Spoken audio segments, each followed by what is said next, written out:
Check this out. Our very own meteorologist, Brittany Van Voorhees, throwing the first pitch for the Gastonia Baseball Club on opening day. Here she goes, and whoop, and there it goes. And I mean, Brittany, I just need your live reaction to this because it looks like it would have been a strike.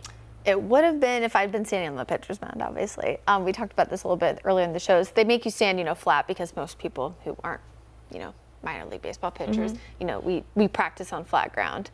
So Brad told me before, because he was trying to pump me up, he was like, you stand in front, because if you're up on the mound, most people start almost throw it down because they're not used to it. So, it wasn't a 100-mile-per-hour fast pitch or anything like that, but I was satisfied based on the fact that I've never played baseball or softball before. I'm rooting you on from the audience. I'm cheering you on. And there's another game today, so how's the weather going to be for it? Picture perfect. In fact, we have temperatures in the 80s, lots of sunshine, and right now Gastonia is 2-1, so they're one game up there on the series against the Blue Crabs. So fingers crossed for another win later on today. We will be winning with the forecast, really other than the southwesterly wind, which means it's more muggy outside. Which is relatively typical for April. It really is a fantastic day to get outdoors and spend some time in the sun. Speaking of baseball, the Cannonballers also have a home game today. There's first pitches at 1:30. You can see they are watering the field based on the fact that we have not seen much rain as of late, really since last Sunday, but nice view there. You can see the fair weather cumulus clouds and some blue skies, which means nice weather on the way. What's interesting about high pressure is we talk about this a lot, but when it's overhead across the Carolinas this time of year, the sinking motion of air, it suppresses storm activity. But that doesn't mean we can't be humid in terms of how much moisture is in the atmosphere.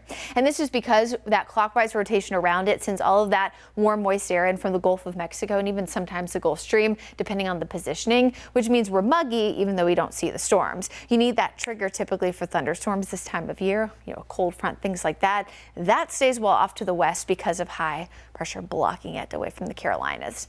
Eventually, a little piece does start to break off here. This is closer to Thursday. A tiny little trough of low pressure, that's what you see shaded in the black, will get a little bit closer to the Carolinas. With this being said, a few clouds will be expected and a few showers and storms not out of the realm of possibility for Tuesday, but right now the chances look very, very low. And when it comes to that storm system, it's not going to pass through. So we're not going to see, a significant temperature drop, a significant, dew point drop, things like that. It's just going to be lingering nearby, which means that opportunity for showers and storms. We dry out temporarily on Wednesday, and then our next chance of storm activity doesn't arrive until Friday and Saturday. Right now, the timing, positioning of the system, at least the one heading into the weekend, is a little bit more of a question mark. So we'll continue to watch, the progression of that storm system. Right now, I'm hoping it either speeds up or slows down because we have a big Saturday next weekend here in the Queen City and surrounding areas. Rainfall totals, not too much overall, less than 1/4 of an inch. So this is not a significant flooding risk, which is positive news looking ahead to this week.